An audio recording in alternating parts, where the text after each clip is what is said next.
Несколько месяцев минуло с момента окончания чемпионата мира по футболу, который принимала наша страна. В западных СМИ утихли восторги со стороны болельщиков, и вновь началась унылая антироссийская пропаганда. Но ее уделывают рядовые иностранные туристы.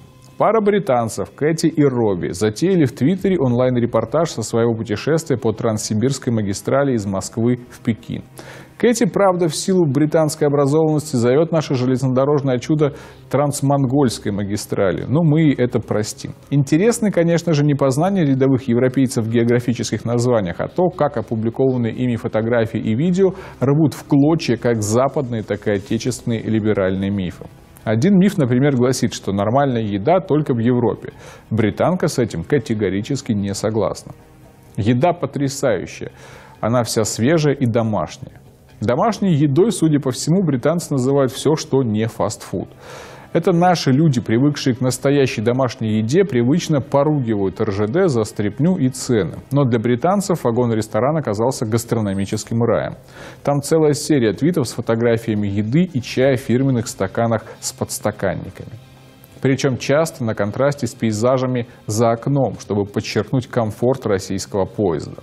Другой миф, которым любит размахивать кряклят – российское обслуживание ужасно. Давайте заслушаем британскую туристку. А вот Елена, прекрасная женщина, которая обслуживает вагон. Она дает нам мороженое. Персонал замечательный. Она работает со своим мужем Игорем. Он был так добр к нам. Люди интересуются нами. И это самая удивительная вещь. Британские железные дороги, пожалуйста, наймите Игоря и Елену. Они замечательны. То есть из твита следует, что британский персонал по человеческим качествам и рядом не стоял. Ужас какой.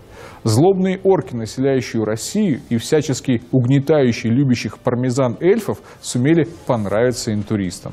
Вот еще. Судя по лицам, явные ватники. Нет, не тот, что слева. Слева британец Робби, любимый мужчина туристки Кэти. А вот, кстати, подтверждение вовсе не мифа и истинной правды о том, что связываться с русскими в плане войны не стоит. На улице довольно холодно, минус 31 градус Цельсия, а на платформе курят мужчины в шортах. Не могу не удержаться, чтобы не напомнить о рождественском поздравлении Терезы Мэй в адрес британских военных, якобы которые защитили воды и небо от российского вторжения. Она вообще русских-то видела? Ну, вот этих, которые в шортах курят при минус 31 градусе. Судя по всему, нет.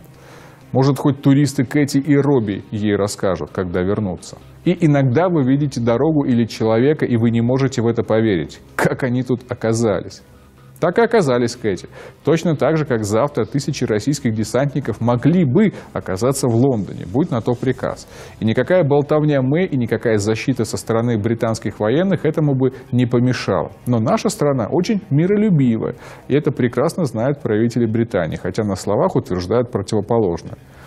Расскажу еще об одном мифе, по которому ударили британские туристы, и, пожалуй, хватит на это. И да, у нас есть Wi-Fi. Поезд действительно современный, чистый и хорошо оборудованный. Мы смотрим «Войну и мир» на iPad, когда мы не смотрим на вид за окном. Так, погодите-ка, но ведь за МКАДом жизни нет, а значит, и не может быть никакого Wi-Fi. Там же только покосившиеся черные избы, а еще кресты, на которых сидят вороны. Это каждый крякол с молоком матери впитывает.